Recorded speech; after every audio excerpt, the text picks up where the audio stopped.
코리아 선교방송을 시청하시는 시청자 여러분, 한 주간도 평안하셨습니까? 날씨가 무척 덥습니다. 비도 많이 내리고요. 이 장마철에 건강을 유의하시기 바랍니다. 오늘 함께 나눌 말씀은 히브리서 13장 1절에서 6절 말씀, 하나님께 용서받는 자의 삶이라는 제목으로 오늘 함께 나눠보도록 하겠습니다. 성경 봉독하겠습니다.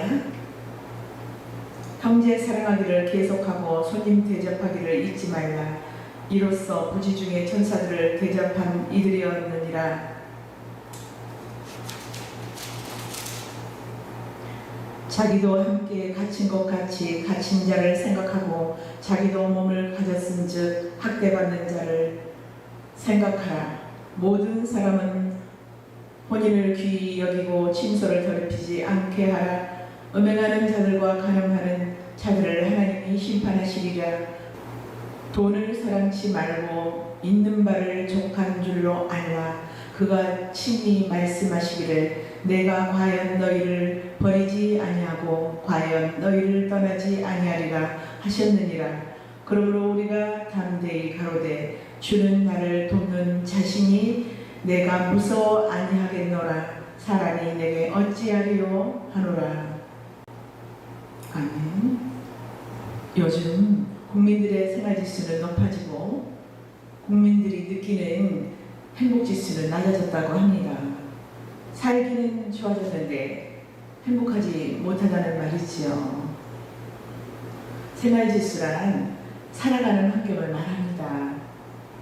생활지수가 높다는 것은 생활하기가 편리하고 환경이 좋아졌다는 말이지요. 그렇지만 생활지수가 높다고 해서 행복지수가 높아지는 것은 아닙니다. 생활의 환경을 우리가 돈으로 만들어낼 수는 없죠.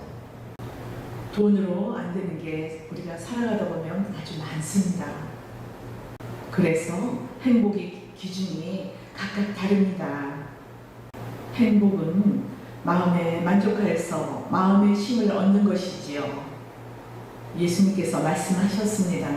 수고하고 무거운 짐진 자들아 다 내게로 오라. 내가 너를 쉬게 하리라 라고 말씀하셨습니다. 내 멍에를 매면 마음의 힘을 얻는다고 하셨지요. 무엇을 쉬게 하느냐면 마음을 쉬게 합니다. 행복한 삶이란 세상에서 마음의 쉼을 누리는 것입니다. 우리가 세상 속에서 쫓기고 살면 허덕이고 이리저리 지쳐 쉼을 얻지를 못하죠. 그러면 우리가 쫓기는 사람은 마음의 쉼을 누리지 못하는 것이지요. 바쁘게 사는 자들은 항상 바쁩니다. 쫓기고 항상 시간이 부족하고 부족하여서 이렇게 세상 살아가는 동안에는 우리가 안식을 얻지 못하고 마음의 쉼을 얻을 수가 없습니다. 성경 말씀에 죄인의 머리에 하나님의 진노가 머물고 있다고 합니다. 그러므로 죄인은 본능적으로 뭔가 불안해하고 근심 걱정이 끊어질 날이 없고 마음에 쉼이 없는 것을 말합니다. 아담이 범죄하자 하나님은 이마에 땀을 흘려야 먹고 살도록 하셨습니다. 우리 사람이 살아간다는 그 자체가 땀 흘리고 수고하며 살아가는 것입니다. 그러므로 죄인의 삶에는 숨을 편안하게 쉴 안식이 없습니다. 자기 생명을 자기가 지키려 해서 힘들 수밖에 없지요. 그러므로 하나님의 품을 떠난 사람들에게는 삶 자체가 수고하고 무거운 짐이고 안식이 없는 것입니다. 이런 세상에 자기 백성들에게 안식을 주려고 예수님께서 오셨습니다. 편안하게 숨 쉴 틈이 없이 바쁘게 살아가는 죄인들에게 예수님이 마음에 힘을 주시겠다고 오셨습니다. 예수님께서 죄인들에게 힘을 주시는 것은 십자가이죠. 죄인들에게 힘은 예수님의 십자가 안에서 있다는 말씀이죠. 마음의 힘이 왜 예수님의 십자가 안에 있을까요? 이는 예수님의 십자가는 물질주의에 사로잡힌 인간을 죽이는 곳이기 때문입니다. 죄에 대하여서도 죽이지만 세상의 정과 욕심을 못 받기 때문입니다. 십자가는 옛사람을 죽이는 곳입니다. 죄도 죽이고 육신의 탐욕도 죽이고 불안케 하는 것을 죽임으로써 안식을 주시지요.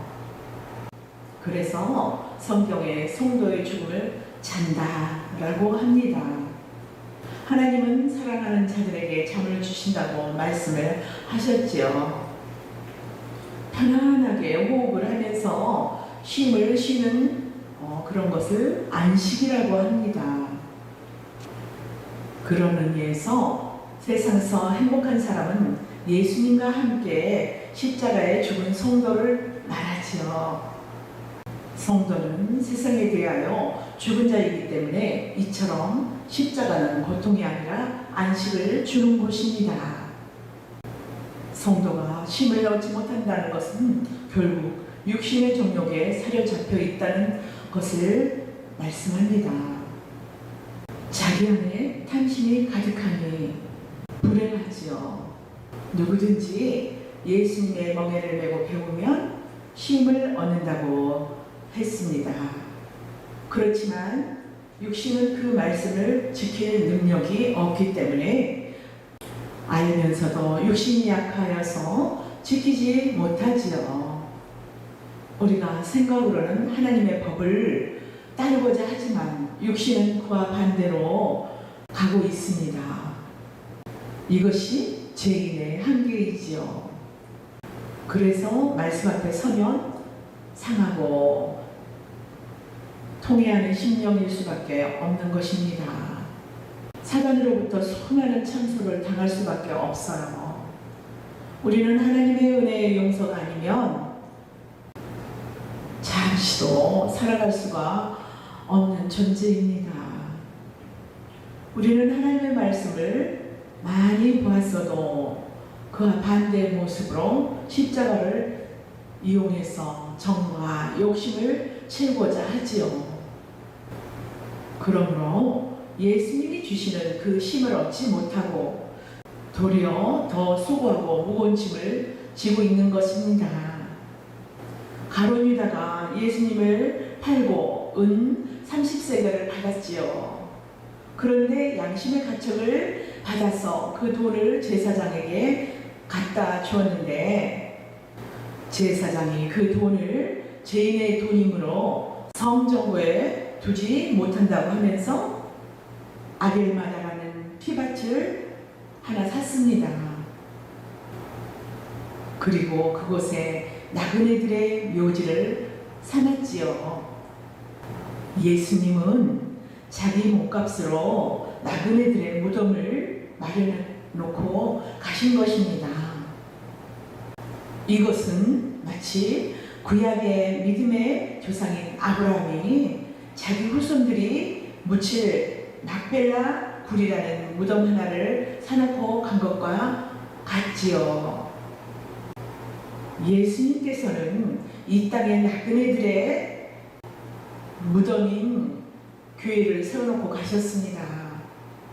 예수님의 핏값으로 세워진 교회가 나그네 묘지이지요. 여기서 나그네란 우리 성도를 말하고 있습니다.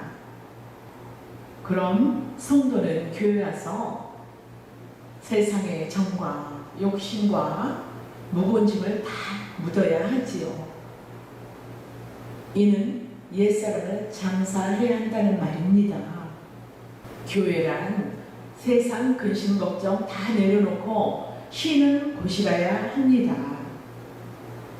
교회 문 밖에 나갈 때는 내 근심 걱정 다 내려놓고 나그네로 비고 빈 마음으로 성령 충만함으로 나가야 합니다. 교회와 세상은 다른 곳입니다. 진리의 말씀으로 은혜 받고 회복되어 기쁨으로 감사로 교회 밖으로 나가야겠죠. 오늘 본문 말씀에 손님을 대접하고 형제를 사랑하기를 계속하고 있는 바를 족한 줄로 알고 돈을 사랑하지 말며 음행하지 말고 깨끗하게 살라고 말씀합니다. 이 모든 말씀이 우리 본성과 다른 것을 명령하고 있습니다. 탐심이 가득한 죄인이 어떻게 돈을 사랑하지 않고 있는 바를 족한 줄로 살아갑니까? 그렇게 살지 못하죠.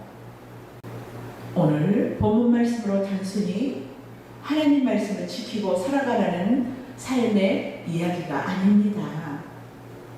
성도는 박애주의가 아니지요. 그때 당시에는 형제를 사랑하고 나그네를 대접하는 일이란 복음을 증거하는 자들을 대접하는 일이지요. 마태복음 25장에 양과 염소 비유에서처럼 지극히 작은 형제에게 한 것이라는 말은 그 당시 복음을 증거하는 형제들을 말씀합니다. 손님 대접하라는 말은 아무나 대접하라는 말이 아닌 구원을 말씀을 하고 있는 것이죠.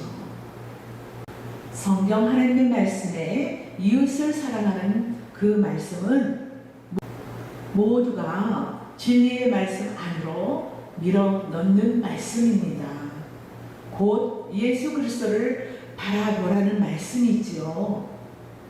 우리의 한계를 깨닫게 하시고 주님의 은혜가 아니면 살아갈 수 없다는 것을 우리의 한계를 알게 하십니다.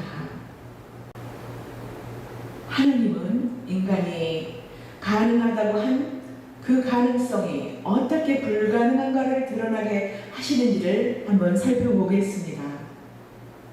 사도 바울을 통하여 하나님이 말씀하십니다. 너희 안에 이 마음을 품으라.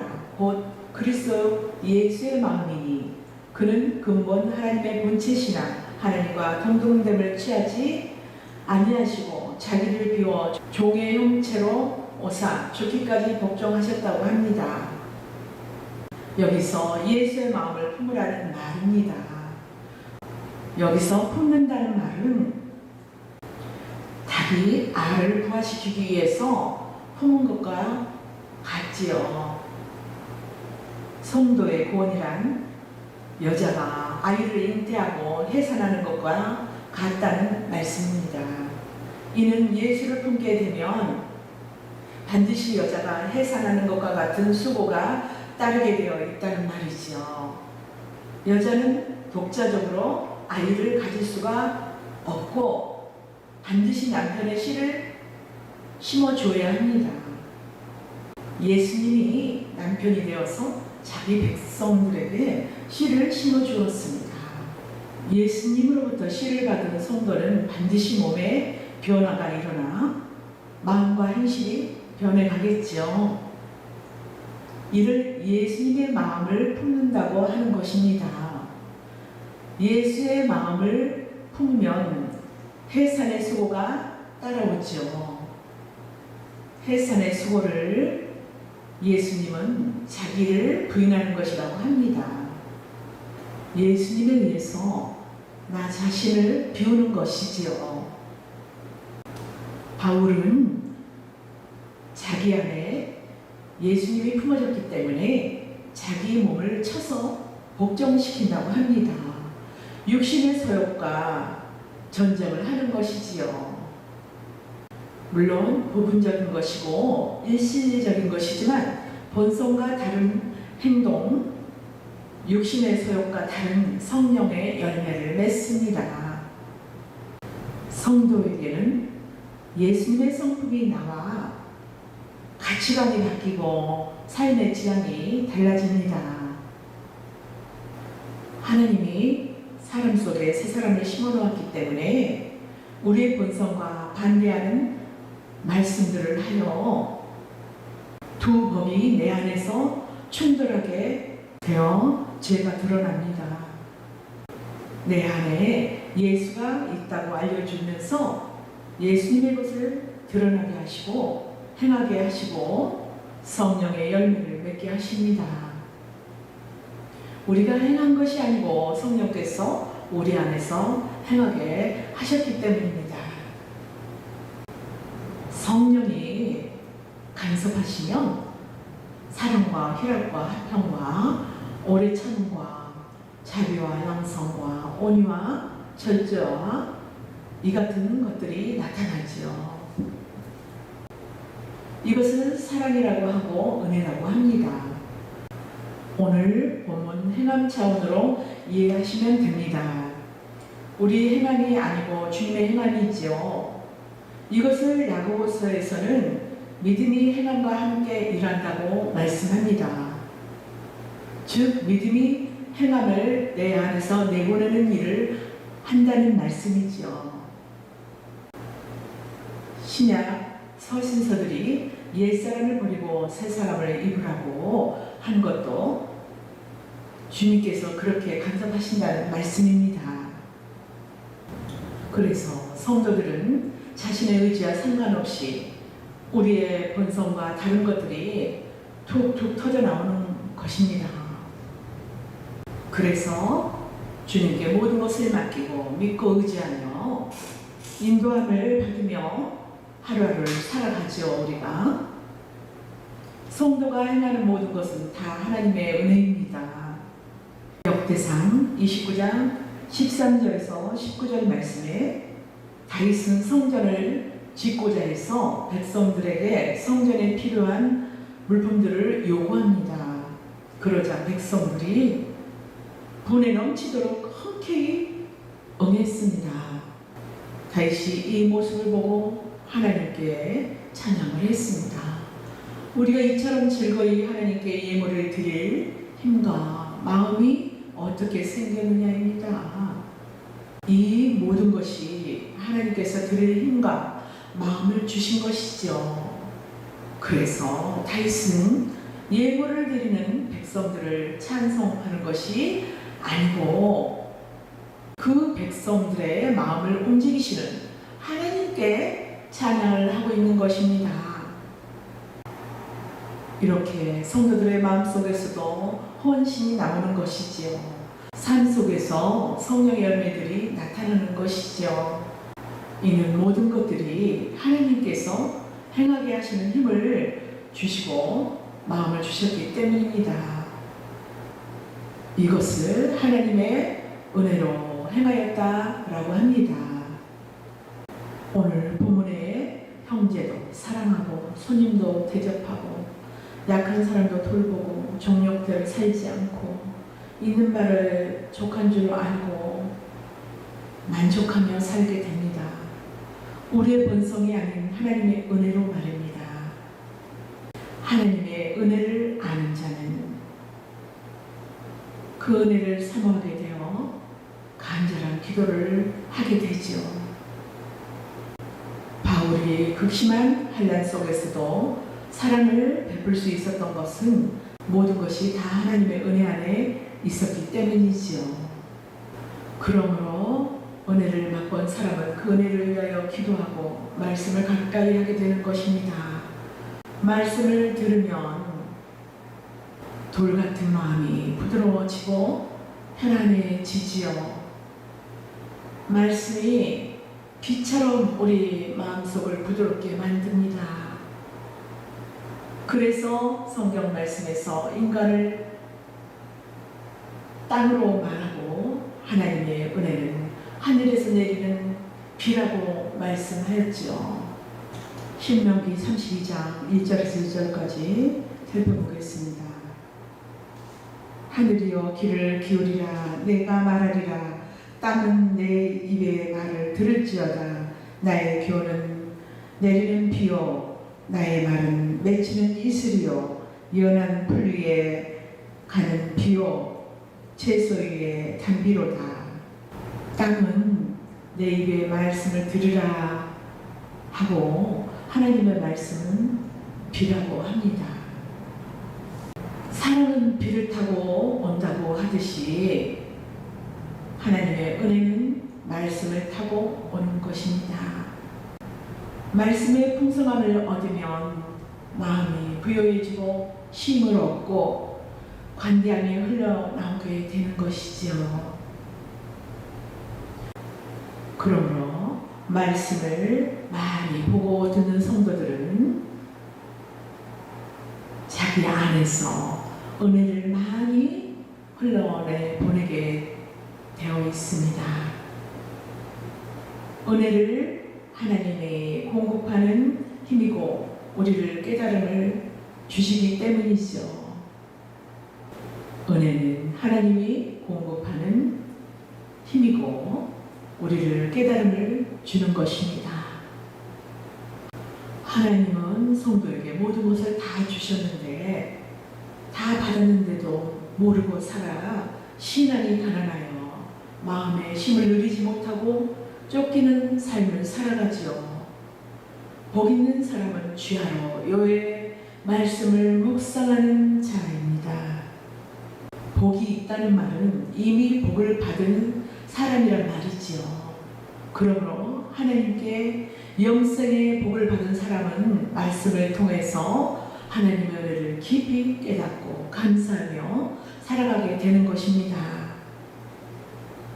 오늘 본문 말씀에 하나님께서 용서받음을 아는지 모르는지를 그 사람의 행함으로 판단을 하시겠답니다. 인간의 행함과 하나님의 행함을 분별해야 하는 것입니다. 성도의 몸은 누구의 지배를 받았느냐에 의해서 그림이 달라지지요. 원래 우리의 몸은 마귀의 지배를 받고 있었습니다. 가나안에 장대한 거인족이 자리 잡고 있는 것과 같아요. 그런데 그 땅 하나님 백성이 들어갑니다. 가나안 땅 이야기는 성도 이야기고 성도의 마음입니다. 우리 마음에는 가나안 친족속이 거인처럼 살고 있어요. 옛사람은 거인족이지요. 옛사람과 새사람을 언약이라고 하지요. 옛사람이 거인처럼 지배하는 곳에 새 언약을 심어놓았습니다. 이 둘은 서로 우리 몸을 놓고 싸우지요. 이것을 사도 바울은 갈라디아에서 육신의 소욕과 성령의 소욕의 싸움이라고 합니다. 예수님이 옛사람이라는 가나안 족속이 살고 있는 성도 안에 들어오셔서 우리를 지키시고 보호하십니다. 성도의 삶이란 자기 안에 있는 것을 표현해내는 삶이죠. 사람의 행동은 그 내면에 있는 것을 그려내는 그림입니다. 은혜를 담고 있으면 은혜가 나오고 법을 담고 있으면 법이 나오게 되지요. 우리를 예수님의 다스림 속에서 사람은 마음에 쌓인 악으로 악을 내고 쌓인 선에서 선을 냅니다. 이것을 향기라고 또 빛이라고도 하지요. 향기나 빛은 가둘 수가 없습니다. 그냥 흘러나오죠. 빛을 말 속에 감추지 말고 등경 위에 두라는 말씀은 받은 은혜를 드러내라는 것입니다. 그리스도의 향기를 풍겨내라는 것이죠. 향기는 선한 자나 악한 자에게서나 동일하게 풍겨 사람을 차별하지 않습니다.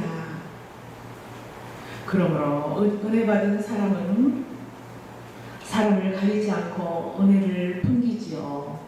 시편 18편 24절에서 28절 말씀에서 여호와 내 의를 따라 갚으신다고 하십니다. 자비한 자에게는 자비하심을 나타내시고 사득한 자에게는 거스름을 보인다고 말씀합니다. 그리고 주께서 나의 등불을 켜시고 내 흑암을 밝히신다고 합니다.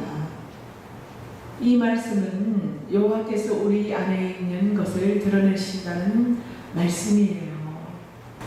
주께서 그 안에서 여호와로부터 자비함을 받은 자에게는 자비를 토하게 하시고 자비함을 받지 못한 자에게는 사특함을 드러내게 하신다는 말이에요. 사특함이란 주의 일에 거스르게 하심이에요. 바울이 고린도 교회에게 말씀하시기를 사람에게나 교회에 거치는 자가 되지 말라고 했습니다. 사람에게 거치는 자란 사람을 시험들게 한다는 말입니다. 염소처럼 들어받아요. 왜 거치는 자가 됩니까? 그 속에 주님의 자비하심이 없기 때문이죠. 요한계시록 19장 7절에서 9절 말씀에 어린 양의 혼인 기약이 이르자 신부에게 빛나고 깨끗한 세마포 옷을 입혀줍니다. 그 옷을 성도들의 옳은 행실이라고 합니다. 흰 옷은 옳은 행실이라고 하지요. 그런데 그 행실을 하나님이 입혀주셨어요. 신부가 만든 행실이 아니고 하나님이 입혀주신 행실입니다. 여기에는 행실을 옷이라고 합니다. 그래서 이 옷을 입은 사람은 복을 받은 사람이라고 합니다. 예수님께서 나를 용서한 것처럼 용서를 토하게 하고 사랑을 받은 자로서 사랑을 토하게 하지요. 그런데 우리의 육 안에는 가난 치욕 속이 있지요. 하나님께 진 빚을 갚으려고 하면 옛사람이 가만히 있지 않습니다.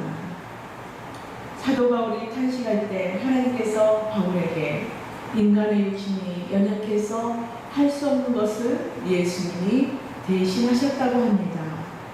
이를 새 언약이라고 합니다.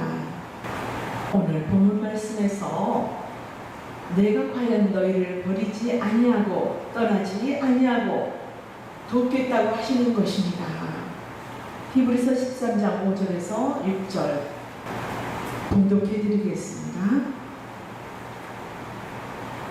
돈을 사랑하지 말고 있는 바를 족한 줄로 알라.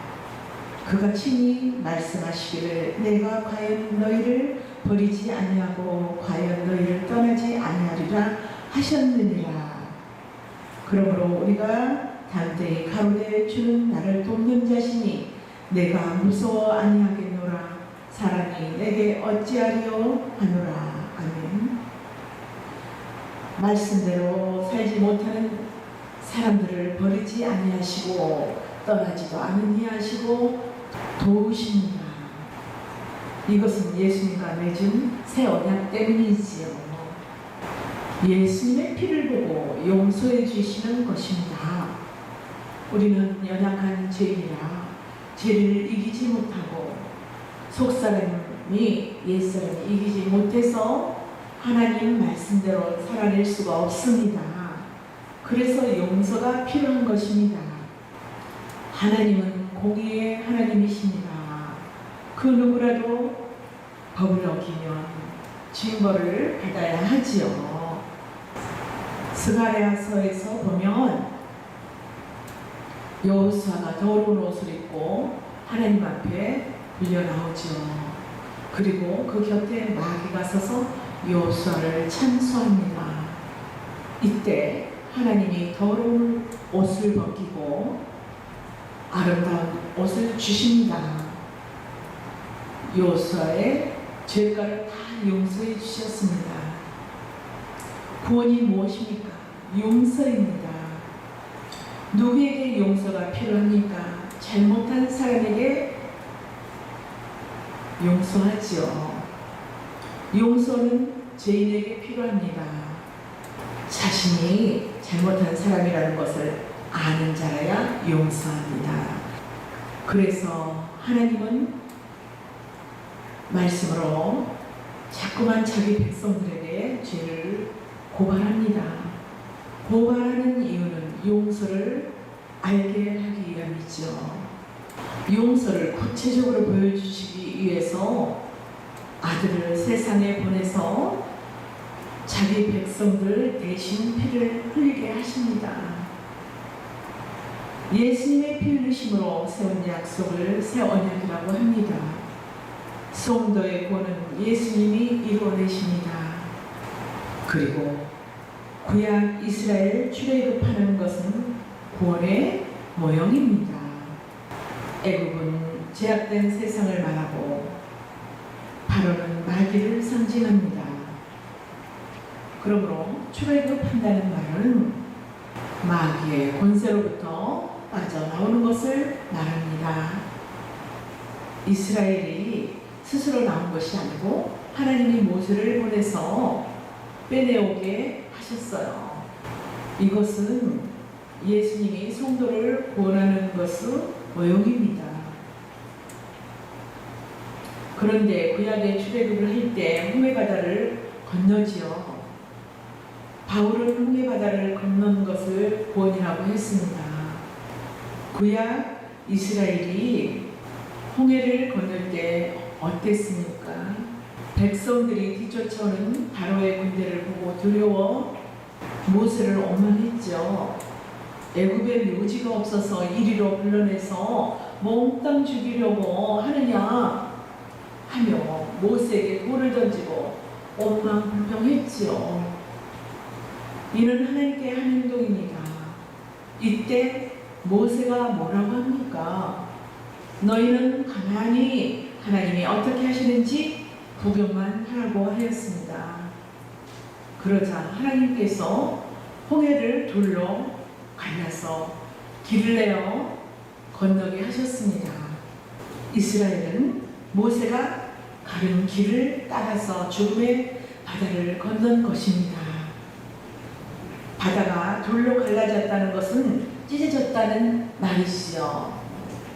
하나님이 모세를 통해서 바다를 확 찢게 하여서 자기 백성들을 안전하게 건너게 하십니다. 누가 바다를 찢었습니까? 모세입니다. 모세는 예수님의 표상이지요. 그럼 예수님이 바다로 찢었다는 말입니다. 그래서 바울은 구약 이스라엘이 홍해를 건널 때 모세에게 속하여 건넜다고 하는 것입니다. 모세에게 속하였다는 말은 모세가 안고 건넜다는 말이죠. 이스라엘은 모세의 품에 안겨서 건넌 것입니다. 이 홍해 사건을 신약에서는 세례라고 하고, 세례란 예수님과 연합했다는 말입니다. 우리가 예수님 이름으로 세례를 받는 것은 예수님 품만에 안긴 것입니다. 그럼 예수님이 요단강에서 세례를 받으실 때 우리도 함께 세례를 받은 것이 되지요. 여러분, 예수님이 요단강에서 세례를 받고 나자 하늘이 열렸지요. 성경 말씀을 보면 하늘이 열린다는 말씀이 나옵니다. 이는 하늘이 찢어졌다는 말씀입니다. 하늘이 찢어졌다는 것은 마치 성소의 휘장이 위로부터 아래로 둘러 찢어지는 듯이 찢어진 것입니다. 히브리서에서는 성소의 휘장이 찢어진 것을 예수님의 십자가의 죽음으로 말합니다.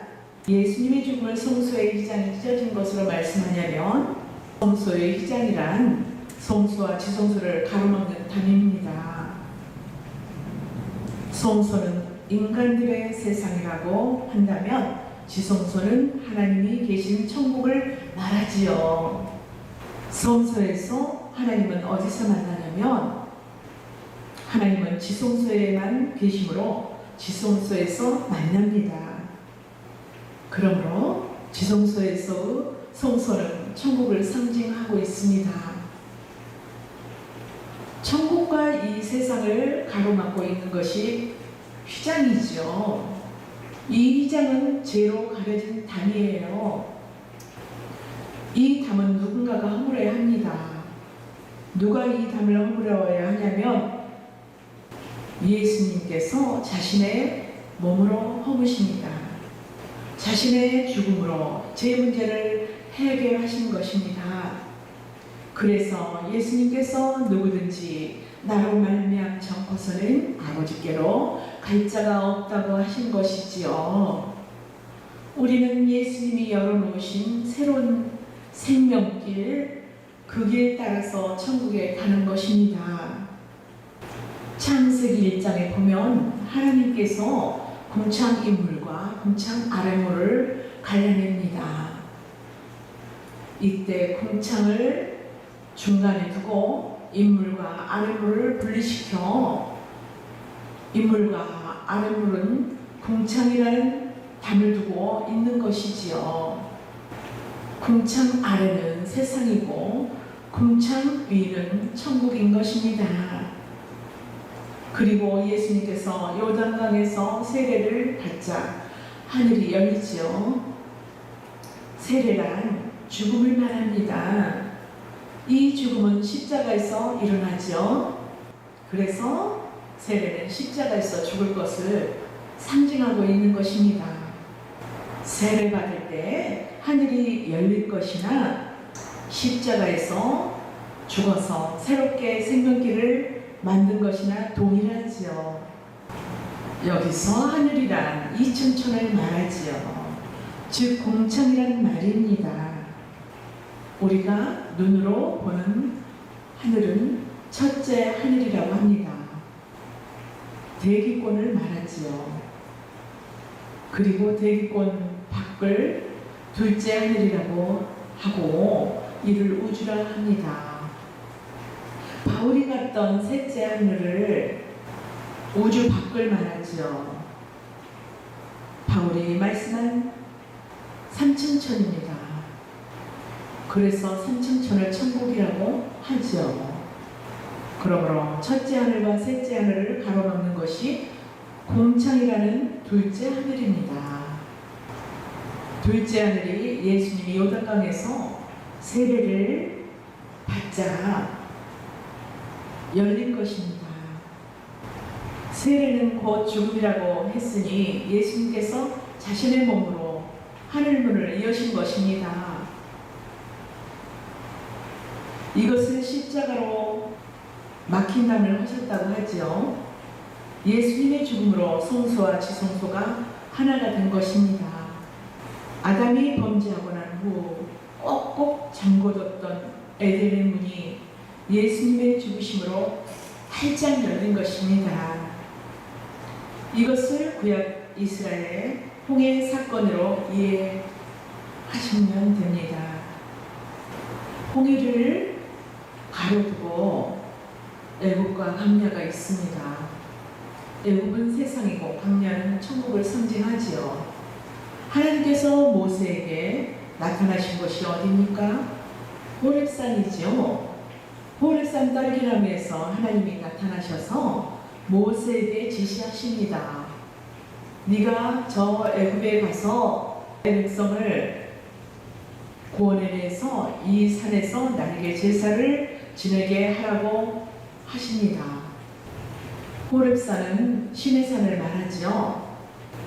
이스라엘 백성들이 홍해를 건너서 신의 산에 당도하여 거기서 율법을 받았지요. 그러므로 신의 산은 곧 천국의 모형이지요. 물론 가나안도 천국의 모형입니다. 그래서 가나안은 광야에서 태어난 자식들에게 천국의 모형입니다. 그러므로 광야는 출애굽한 이세들에게는 애굽과 같은 곳이지요. 하나님 말씀에서 이스라엘 광야에서 하나님을 10번이나 시험했다고 하는 것입니다. 누가 10번을 시험했을까요? 애굽의 바로 왕입니다. 그럼 이스라엘에서 하나님을 10번이나 시험했다는 것은 곧 바로왕이나 동일하다는 말입니다. 출애굽 1세대는 다 광야에서 죽고 2세대가 가나안으로 들어갔습니다. 이제 지도자로 모세에서 여호수아로 바뀝니다. 그래서 여호수아가 1세들과 가나안으로 들어가죠. 그런데 가나안으로 가는 도중에 출애굽한 1세들과 똑같은 요단강을 건너는 사건이 일어나지요. 요단강이나 홍해나 같은 의미인 것입니다.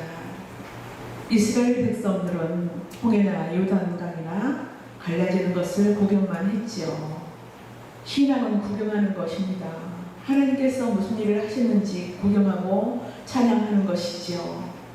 예수 그리스도 이름으로 승리의 승전가를 부르며 기쁨으로 사는 것을 신앙생활이라고 하는 것입니다.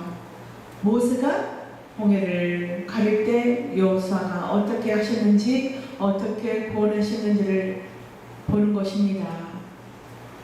애국 군대는 홍해 바다에서 몰살 당했는데 자신들은 살았지요. 그래서 홍해 바닷가에서 미리암이 소고치면서 백성들과 함께 기뻐했지요. 신앙생활은 이 기쁨으로 사는 것입니다. 알면 감사, 모르면 오만 불평이 나오지요. 그러므로 신앙생활은 이 한우성을 얼마나 간직하고 사느냐의 싸움입니다. 우리는 예수님의 십자가 지실 때 우리는 도와드린 것이 없죠. 12제자들이 예수님이 십자가를 지실 때 다 도망갔죠. 우리는 12제자들 속에 포함되어 있습니다. 우리는 도망을 갔지만 예수님은 홀로 십자가에서 자기 백성들의 죄를 다 담당하신 것입니다. 예수님께서 홀로 다 이기셨죠.